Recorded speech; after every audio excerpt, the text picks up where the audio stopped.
Stricken with a fever so intense I could barely move, I beseeched my eldest son to fetch me a simple glass of water. It seemed a modest request, but instead of water, he returned with a brimming glass of beer.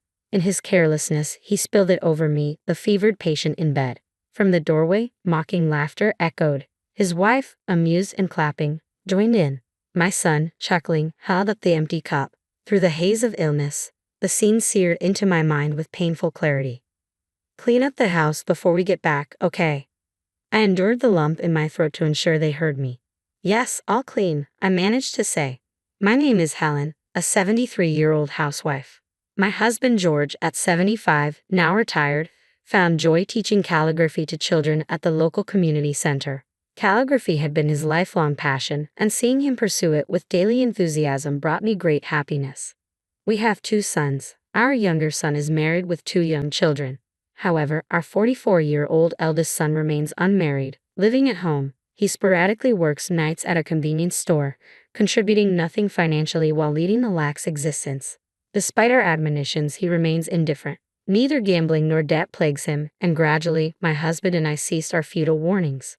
One day, out of nowhere, our eldest son announced, "I've gotten married," and brought his wife home without so much as a greeting.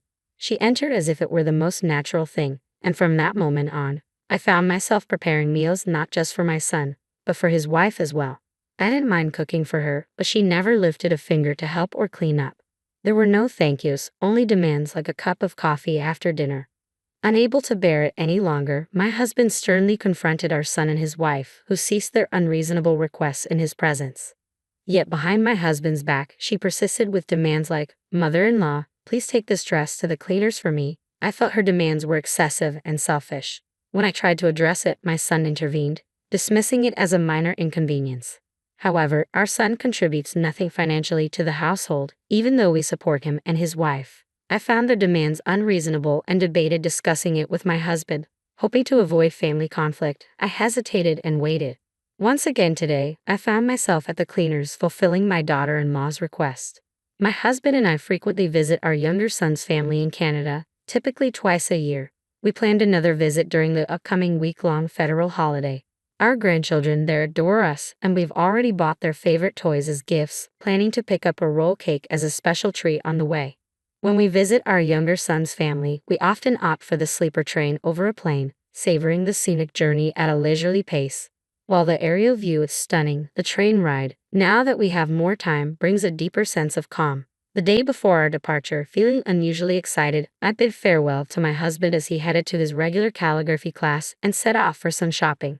On my way back, I couldn't resist stopping at a cake shop that had handmade cookies on display. Thinking they would delight our grandchildren longer than a cake, I bought a batch. As I walked home, imagining their happy faces, a light drizzle began, which soon intensified. I hurried, but not before my clothes were thoroughly soaked.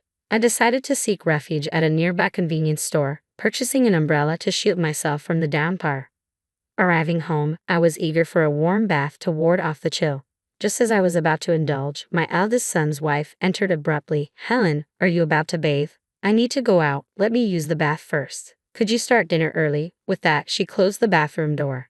Despite it not being her home, I changed into dry clothes and began preparing dinner, trying to ignore the tickle in my throat from sneezing. The last thing I needed was to catch a cold before our trip tomorrow. Yet my eldest son's wife lingered in the bath for over an hour, oblivious to my discomfort. The next morning, on the day we planned to visit our younger son's family, I woke feeling sluggish. My throat was sore, and my nose was running. Checking my temperature confirmed I had a fever of 100 degrees Fahrenheit, likely caught from the rain the day before.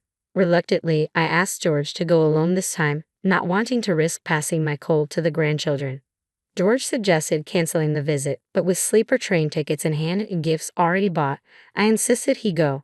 I handed him the cookies I'd purchased at the cake shop, reassuring him that with some rest and medicine, I would recover soon. George, who typically keeps conversations brief with our eldest son and his wife, took a moment that day to inform them of my condition and insisted they handle household tasks in his absence. After bidding George farewell with a smile, I intended to return to bed when I overheard my eldest son and his wife talking. "It's just a cold, right? Dad's gone now, so we can relax for a bit," his wife remarked. I couldn't believe their indifference, especially considering they lived in our home without contributing financially. Yet sadly, such behavior had become typical of them. When you think about it, it's only because of your father that you're able to live here, I reminded my eldest son Mark and his wife. They seemed offended by this reality, responding defensively, "We're actually doing you a favor by staying with you in your old age." That's true. Most people wouldn't want to live with their in-laws, added my daughter-in-law, ironically forgetting they had moved in without being invited, yet acting as if they were doing us a tremendous favor. Feeling weary and wishing to rest early, I brushed off their remarks and retreated to my room. Later that evening, my daughter-in-law barged in and woke me up. "Mother-in-law, you're not planning to skip cooking just because you're a bit sick, are you? You know I can't cook, right?" It wasn't something a 35-year-old woman should be asking her mother-in-law. Feeling unwell, I wished they would manage their own meals. My husband should have warned them before leaving in the morning. Attempting to ignore them and return to sleep, my daughter-in-law refused to leave. Deciding it would be better to eat something light and take medicine, I reluctantly got up and headed to the kitchen. As I prepared the meal, Mark returned home. Despite seeing me in a mask in the kitchen, he said nothing as if it were entirely normal. To make matters worse, he demanded, "Hey, is the bath ready yet?" It was clear Mark and his wife had little concern for my health. Knowing they wouldn't listen and eager to rest, I hurriedly finished preparing the meal and went to prepare the bath. Returning to the living room, I found Mark and his wife engrossed in lively conversation while eating. "We're leaving on a trip abroad the day after tomorrow, so please try not to spread your cold to us," my daughter-in-law said suddenly. Surprised by their unexpected announcement of an overseas trip, I followed my daughter-in-law's suggestion to eat a light meal in the dining room, away from the cozy living room where the couple excitedly discussed their upcoming 3-week journey to Europe. Mark had taken time off from his part-time job for this trip. I hadn't heard a word about their plans to travel abroad, but I felt a sense of relief knowing they would be away starting the day after tomorrow. However, on the morning of their departure, my cold had worsened to the point where I could barely leave my bed. When I checked my temperature, it was nearly 103 degrees Fahrenheit. Thirsty and suffering from a pounding headache, I struggled to even lift my head. In this state, Mark approached me. "Hey, can you make us something to eat? You can still cook even with a cold." Tears welled up in my eyes at the sight of my son asking his sick mother to cook for him. "They'll eat out," I managed to utter. Mark frowned at my words but left the room without a word. Before he exited, I asked for a glass of water, hoping he would show at least that much consideration. I waited expectantly. However, when Mark returned, it was with a glass full of beer, which he carelessly spilled over me, lying in bed with a high fever. Laughter erupted from the doorway. Turning to look, I saw my eldest son's wife clapping in amusement. Beside her, Mark stood laughing, holding an empty cup. It was surreal. Despite my feverish state, the scene seared into my memory. "Make sure the house is spotless before we return," haha, she mocked. I had endured their selfishness until now, but I could take no more. "Yes, I'll keep it pristine," I managed to reply despite the pain in my throat. Mark and his wife departed cheerfully. Exhausted, I lacked the energy even to wipe the beer from my face and fell asleep where I lay. Upon waking, I felt somewhat refreshed, albeit groggy. I remembered the moment Mark splashed me with beer, but strangely, I didn't feel sticky at all. The bedding was changed too. As I pondered what had transpired, my husband George entered with a basin. Seeing me sitting up, he gently touched my forehead and asked, "How are you feeling?" Confused by George's unexpected presence, I tried to ask why he wasn't with our second son's family, but my words wouldn't come out. Sensing my bewilderment, George began to explain. He had taken the sleeper train to visit our younger son's family, but grew concerned about my well-being and returned early, not trusting Mark and his wife to care for me. And upon advice from our younger son's family, he hurried back home. Upon his arrival, George found me exhausted in bed, faintly smelling of beer. He quickly cleaned my face with a damp cloth, tidied up the room, and watched over me as I slept through the day. When George asked about what happened, I struggled to speak. The memory of Mark's actions brought tears to my eyes. Seeing this, George fetched me some water and said softly, "I'm sorry, I shouldn't have asked. Just rest for now." He then went to prepare porridge, having anticipated my need for nourishment upon waking. His thoughtfulness moved me to tears once more. Thanks to George's devoted care, I regained my strength over the next 2 days. When I recounted what had happened to George upon his return, his expression hardened. "I've had enough," I confessed. "So have I," he replied quietly. 3 weeks had passed since Mark and his wife departed for their overseas trip. Enjoying peaceful days with George, my phone suddenly rang. It was Mark calling. "Here we go," I sighed, answering the call. What on earth? Why is our house gone? Well, didn't you tell us to clean the house? I retorted. After recovering from my illness, I recounted to George everything that had transpired, how they had neglected me while sick, even splashing beer on me before departing on their trip. Listening to my account, George muttered grimly, I can't take this anymore. In the past, I had always been the one to calm George down. However, after this incident, I no longer felt inclined to soothe him. I couldn't forgive their behavior myself. Secretly, George and I had been planning to build a new house without informing our eldest son and his wife. Although the construction wasn't yet complete, we had moved into a temporary rental apartment and swiftly sold our previous home. To add to their surprise, we had spread the rumor that our land was being purchased for a commercial development, facilitating the quick sale. Originally, we had intended to keep the old house for our eldest son and his wife. However, after their treatment of us, we no longer felt any obligation toward them. The property had already been cleared, leaving them undoubtedly shocked to find it gone. The new house should be ready in about 2 weeks. A carpenter, who had kindly agreed to store our cherished belongings and furniture during the transition, informed us. We've disposed of all your son's and his wife's belongings, I explained to them. In response, our eldest son interrupted. Are you kidding me? I'll call the police.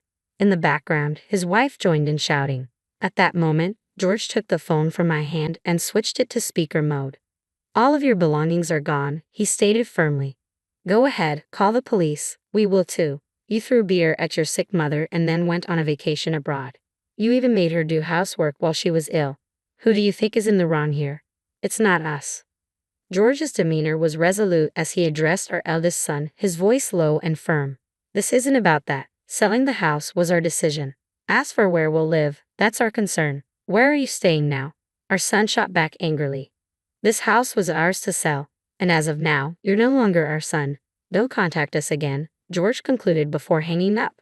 2 weeks later, we received a call informing us that our new house was ready. Excited, George and I headed over immediately. The call came from the carpenter, a close friend of George's who also supervised the construction site. At around 60 years old, he guided us through the house, detailing its layout. We had designed it with our future retirement in mind, opting for a single-story accessible layout. The result exceeded our expectations in beauty, and we couldn't wait to begin our new life there. The carpenters had already arranged the furniture we had left in the living room. When we expressed our gratitude, they simply replied, no problem. George helped us out in the past, so this is the least we could do. With that, George and I settled into our new home. Life in the new house was even more comfortable than we had imagined, and we enjoyed a peaceful existence without the presence of our eldest son and his wife. However, about a month after our move, our eldest son and his wife unexpectedly appeared at our doorstep.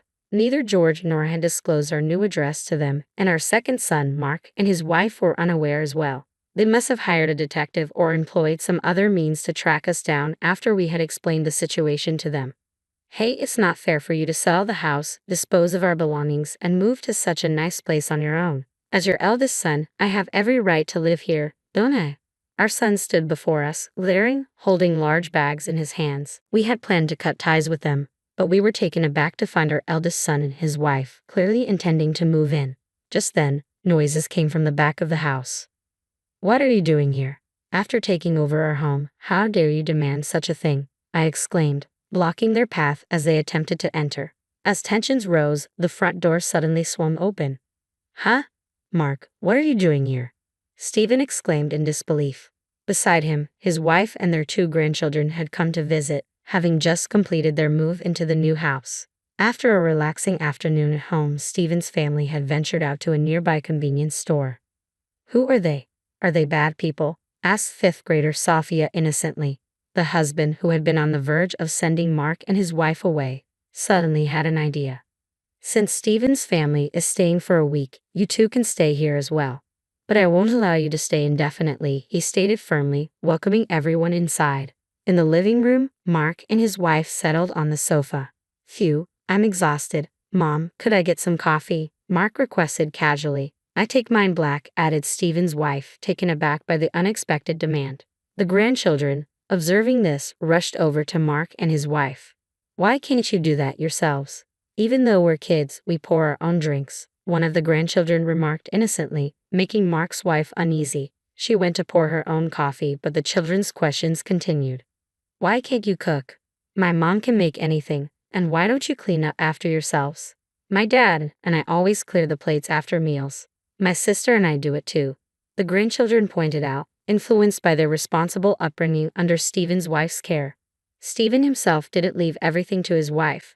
They shared household responsibilities. It was clear the grandchildren found it perplexing that Mark and his wife didn't do these basic tasks themselves. Initially, Mark and his wife pushed back, but the relentless comments from the grandchildren wore them down by the end of the week. Mark's wife, especially, bristled at being called auntie. "Don't call me auntie," she insisted to the grandchildren. Their response, "But you are an auntie, right? You're not young enough to be a sister," left her stunned. Even Stephen and I, listening nearby, couldn't help but chuckle. After Stephen and his family departed, we promptly asked Mark and his wife to leave. Exhausted from the constant teasing by the children, they didn't resist much. However, a few months later, we received a message asking, "Can you lend us some money?" Until then, they had stayed in our home, eating our food without contributing to rent or living expenses. Mark, working part-time at a convenience store, earned enough to cover their costs, so it hadn't been an issue. Now that they were no longer living with us, they were supposed to be responsible for their own expenses. Yet it seemed they continued to spend as before, relying on borrowed money without any savings to fall back on. Their sole income came from Mark's part-time job at a convenience store, where he worked 4 days a week. Mark's wife showed no inclination to find employment. Given their circumstances, it was quite audacious of them to ask, "Can you lend us some money?" "We won't lend you money in the future, nor will we offer any further assistance," we firmly informed them, and subsequently blocked Mark's number. A few days later, while my husband and I were away, we received a call from our home security company on my husband's phone. There had been an intruder detected in our house, and they sent us video footage. As it turned out, Mark and his wife had attempted to break into our house through a window. It was disheartening to see them resort to such measures, driven by financial desperation. Fortunately, they didn't cause any damage beyond their attempted break-in, though that was little consolation. Security promptly apprehended Mark and his wife, and police were called to the scene. Due to their relationship with us, they were released after a stern reprimand. Since then, they ceased trying to force their way into our home or any further break-ins. With their numbers blocked, we no longer receive any calls from them.